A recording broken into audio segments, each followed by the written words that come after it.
They laughed at me during dinner. Again. My sister Callie twirled her wine glass and looked at me with that crooked grin she saves for pity. Seriously, Evelyn. All you do is sit at home and read those pointless books. No job, no boyfriend, no life. Are you even trying? My dad snorted. Maybe she's waiting for a prince from a novel to marry her. And my mom? She just smiled like it was all true. Like I wasn't worth correcting. Their laughter echoed. I didn't even blink. My name is Evelyn. And from wherever you're watching this, stay with me. Have you ever been underestimated so deeply that your silence became your sharpest weapon? I had just poured years of my soul into something they'd never once cared to ask about. They thought my room was a cave of laziness. They didn't know it was my war room. Every evening, while they mocked me from their designer couches I built, I designed software architectures that reshaped markets. I negotiated deals under an alias. I reinvested smartly, moved in silence. I registered companies using my initials. I signed NDAs. I wore hoodies. I stayed invisible. I worked when the world slept. They thought I was wasting time. I was quietly building a $100 billion empire. And tonight? While Callie mocked me, I got a notification. The embargo on a feature article had lifted. The New York Times had just published a headline that read, "The woman who built a billion-dollar tech dynasty in total secrecy, meet Evelyn M. Hawke." They hadn't seen it yet. But in about 8 hours, their entire world, the one where I was just a girl who read too much, would shatter. Because tomorrow's front page was already printing. And their daughter, their disappointment, had just rewritten the narrative. I didn't smile. I didn't gloat. I just whispered to myself, let them sleep in peace for the last time. By sunrise, the quiet was gone. I was still in my pajamas, sipping tea at the kitchen counter, when my mom's shriek cracked the walls. "Evelyn, what is this?"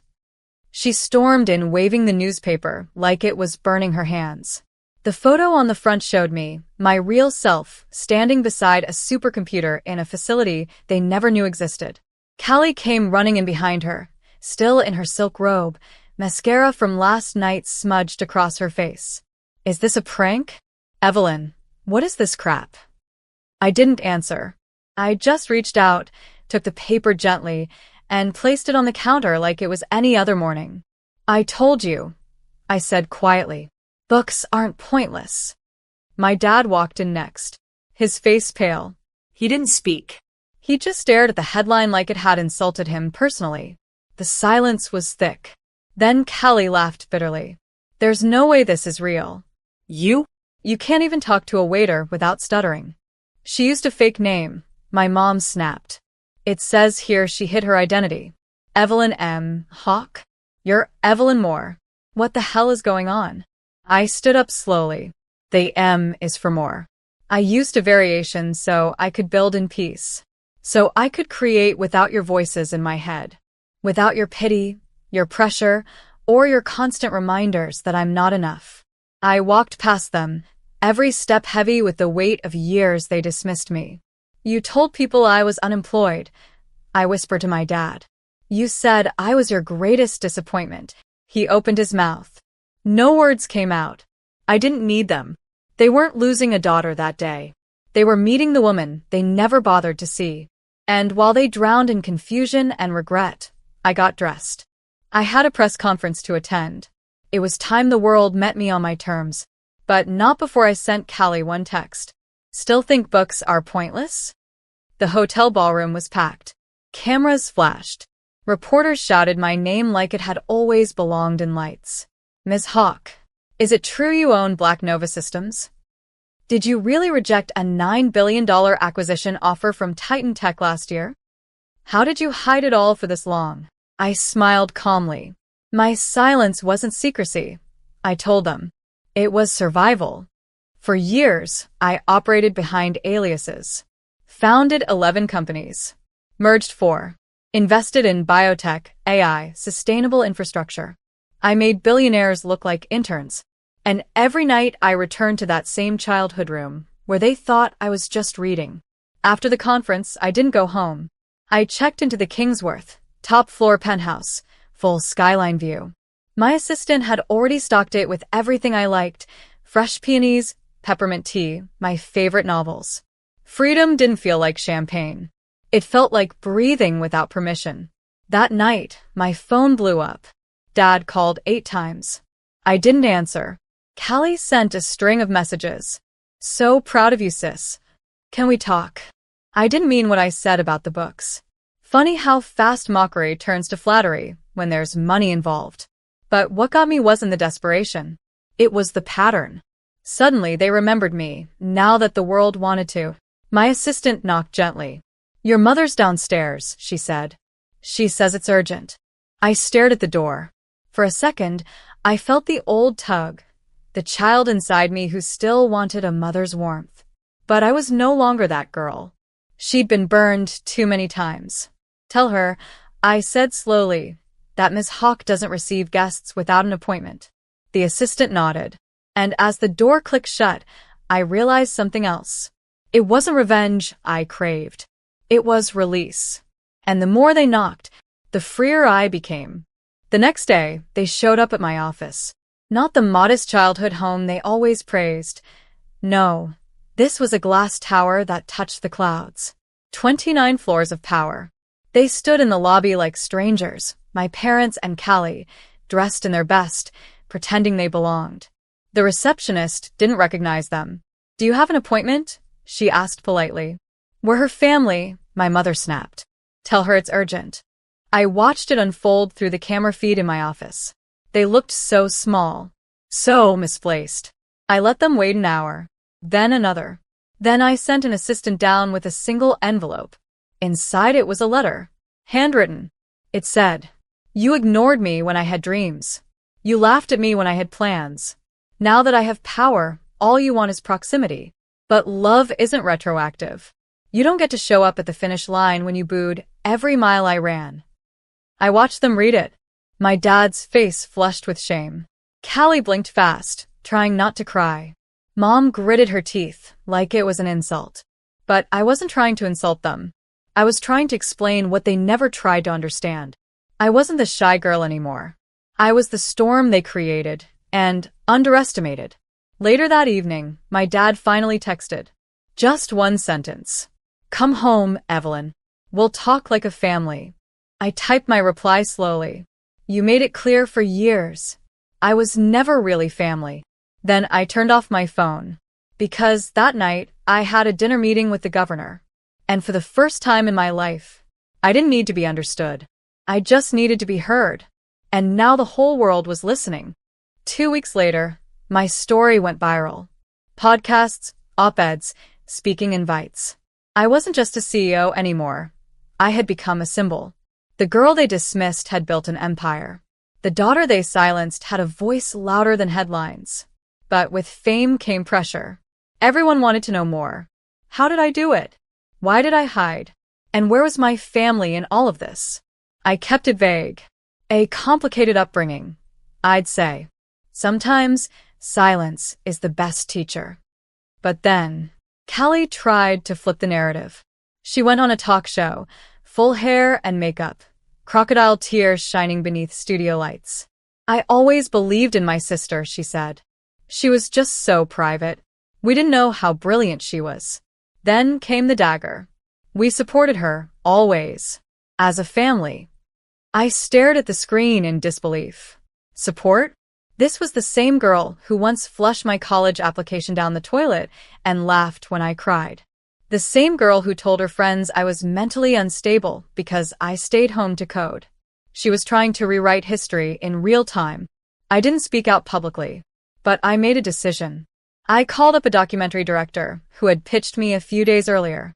"I'll do it," I said, "but on one condition." "What's that?" he asked.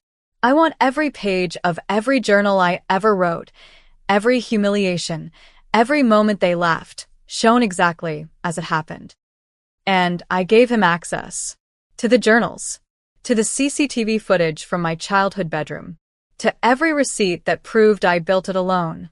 Because if Callie wanted the spotlight, she could have it, just not with my silence as her stage. The world would know the truth, and I'd speak it page by page. The documentary dropped on a Thursday night. By Friday morning, it had 18 million views. Titled The Girl in the Room, How Evelyn M. Hawke Built an Empire from Silence. It wasn't polished with soft music or cinematic filters. It was raw, stark. It opened with a grainy clip from our old kitchen. I was 12, holding a school award, beaming. My mom's voice cut through. That's not a real achievement. They probably gave it to you out of pity.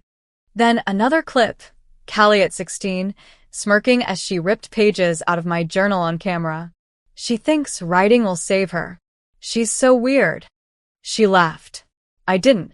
The world saw it all. The overlooked girl, the taunts, the quiet rebellion. My story was no longer a mystery.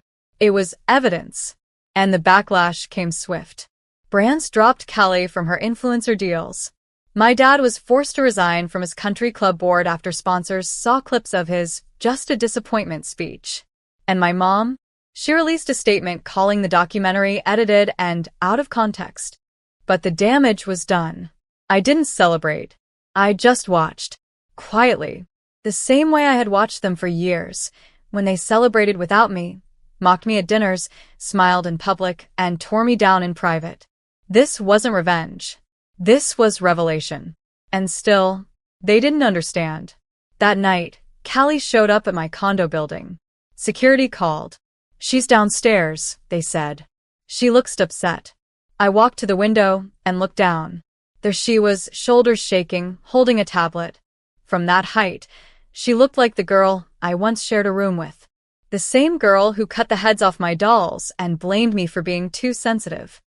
I almost pressed the button to let her in.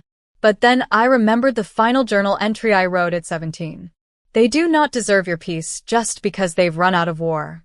And I walked away from the window, because for the first time, I had nothing left to explain. 2 months passed.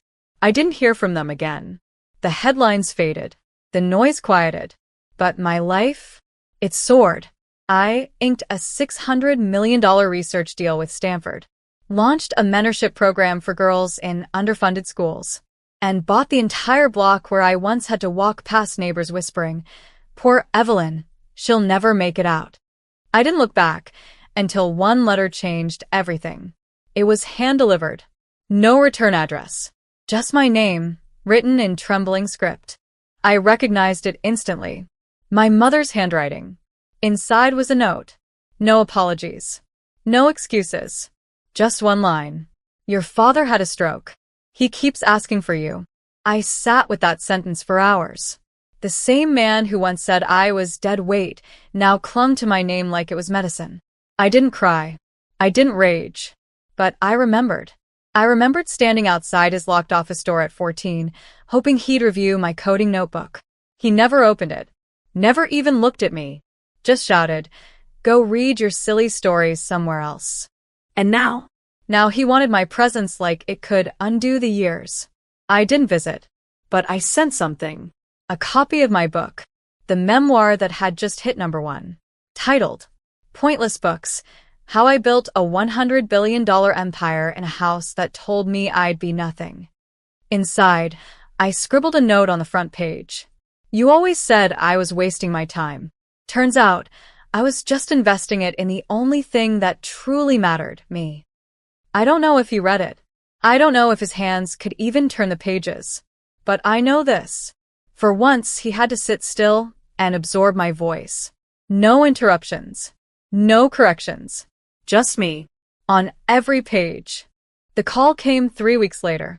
"Your father passed this morning," the voice said. Flat. Routine. Like they were used to delivering news to estranged daughters. I thanked them and hung up. No tears. No collapse. Just a strange, steady quiet. They held a small memorial. I wasn't invited. But I went anyway. Not to grieve, but to witness the final chapter of the man who once told me I'd be nothing without him. The room was filled with polite faces. A photo of him stood beside a white bouquet. And there, near the back, my mother and Callie whispered like guilt wasn't meant for daylight. Callie spotted me and stood. For a second, her face lit up like maybe, I was there to reconcile. She opened her mouth, but I just walked forward, straight to the photo. I stared into his frozen eyes, the same ones that never looked up from a newspaper when I showed him my first code. And then, I placed something at the base of the stand. A single book. My book. The one they called pointless. The one that paid for the hospital wing bearing my name. The one that would outlive all of us. Then I turned around and walked out. No hugs. No closure speech. Just footsteps. Steady. Unapologetic. The following month I bought their old house. Not to live in, to preserve. I turned it into a sanctuary for girls who dream too loudly in rooms too quiet. Every shelf lined with donated books. Every wall painted with a single quote.